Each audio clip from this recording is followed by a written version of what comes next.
Greetings, friends, especially my friends from Liberia. It's January 7th is celebrated in Liberia, or has been for some half a century, I guess, as Pioneers' Day. So there are three myths about Pioneers' Day that I want to address.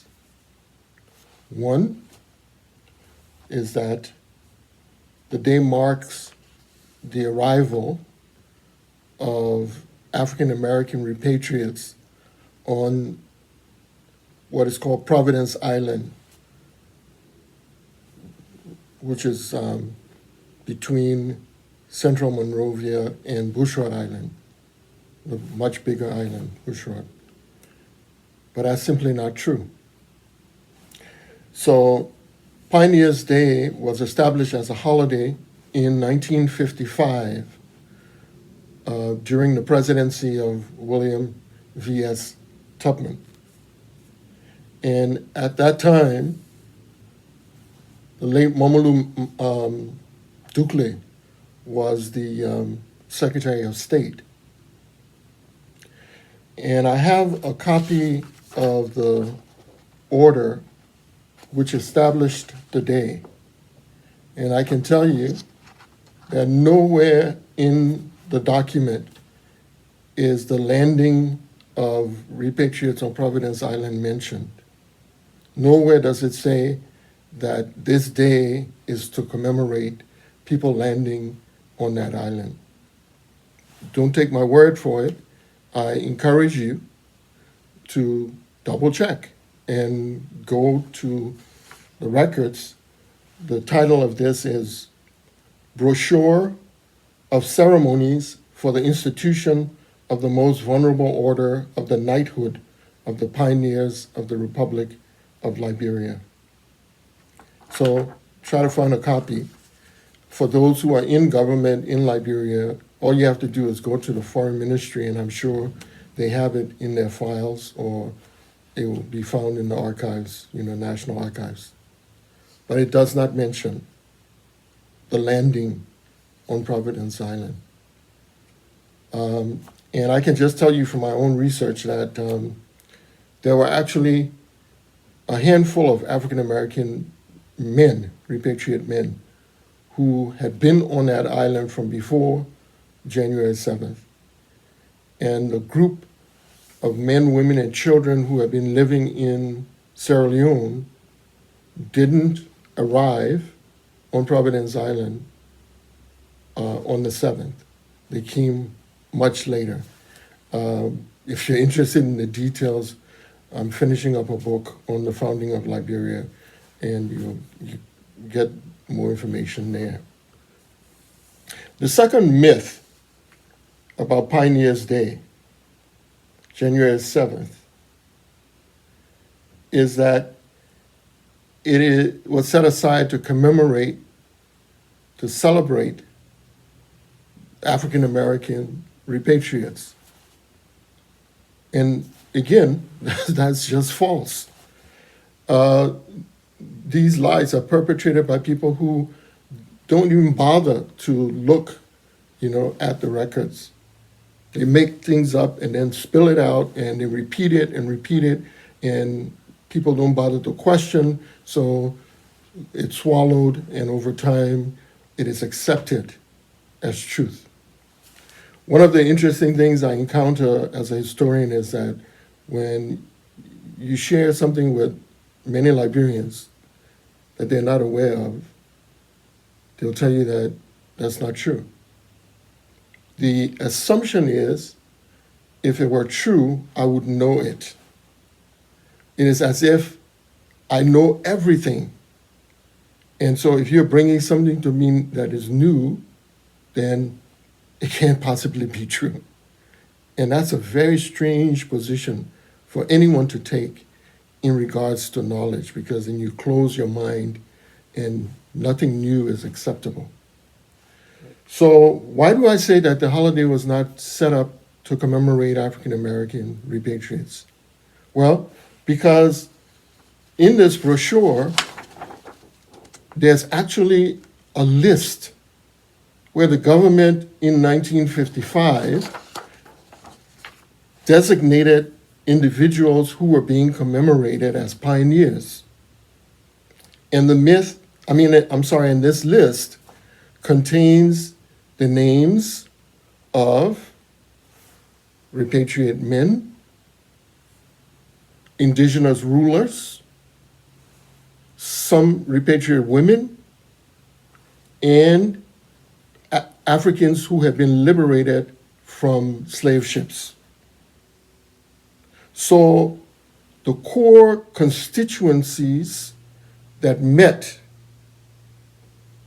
in that area around Cape Mesurado in December of 1821, and who planted the seed, if you will, that would blossom into Liberia, were the ones who were being commemorated by the government of Tubman. And what the Order of Pioneers was to do is have people incorporated into this order based on certain values that those listed in the document had embodied according to the government. So for those who are familiar with my work, you know that I'm no, uncritical fan of President Tubman, given my background as a journalist, early in life.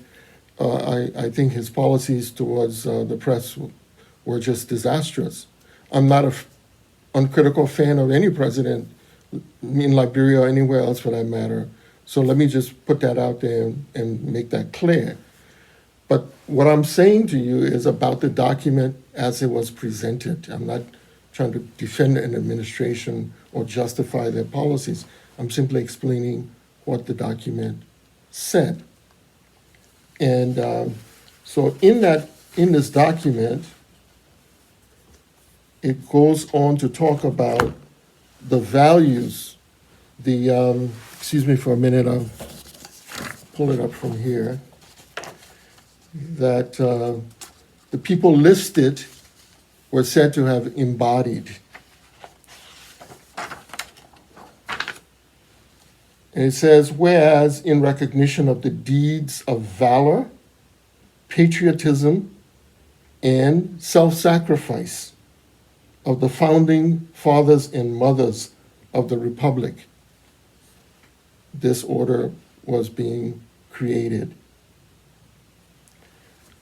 And like I said, the list of individuals who were being held up for emulation was representative in the sense of including those individuals who participated, in that early process. Were people who contributed to Liberia in, say, the 1830s or the 1880s or in 1930 included here? No. So let's be clear about that. The other point I want to clear up is the third myth, and that is what is meant by pioneers. And so it essentially was recognizing people who contributed and saying to the subsequent generations, these are folks who are worthy of your emulation or your esteem, so to speak. Anyone can quibble with the names that are on the list. You might not like that this person is there. You would have preferred to put somebody else there. That's okay. I mean, that's a given. We're diverse. That's to be expected. But what we don't have a license to do is to deny the reality of what was said in the document that was creating the order. And it didn't say that this was to commemorate people coming from America or that January 7th was the day that they landed on Providence Island. All of that has been created later on. And there are two groups of extremists fueling their ongoing, perpetual antagonisms. And there's one group whose ancestry, can be traced from the United States, and they will be out there calling themselves Sons of the Pioneers. But the reality is that many of their last names are not on that list. Their ancestors came after Liberia's foundation was laid. And then the second extremists are those who they want to reject any contribution to the nation of Liberia by those who came from the U.S. And so they will claim that the day is solely about celebrating people who came from the U.S., and therefore other Liberians should throw it out. And so those 3 points are ones that I wanted to share. And before I leave, I also want to share the fact that in the brochure that created that Order of the Pioneers and created Pioneers Day to be commemorated on January 7th, the government quoted from the book of Ecclesiastes, which some theologians consider one of the books of wisdom. And so at the end of the day, in establishing the Order of the Pioneers and the Holiday of the Pioneers, the government at the time was inviting Liberians to reflect on those who have made a contribution to the creation of the nation. And it did not seek to focus solely on politicians or those who were pursuing paths of power, but actually was inviting Liberians to reflect on all who have made a contribution and continue to make contributions that are worthy to be praised, including some whose names have been forgotten. And so what I'd like to invite you to do is to consider some of those forgotten names. And as you go about your business tomorrow, to call them to mind. When we talk about our recent civil war, mostly what we hear about are the perpetrators of horrendous acts, but we rarely hear about the heroes. And I can tell you from my experience being in Liberia, if you take the conversation in that direction, there are many, many, many stories that people will share with you of individuals who went out of their way to secure people who were vulnerable, people who were being victimized. And they did it and received no recognition. And they did it for people who were strangers to them sometimes. And so we're not a nation that consists only of victims and villains. There are a range of other qualities that Liberians have embodied, including heroism. And that makes those men and women worthy to be praised.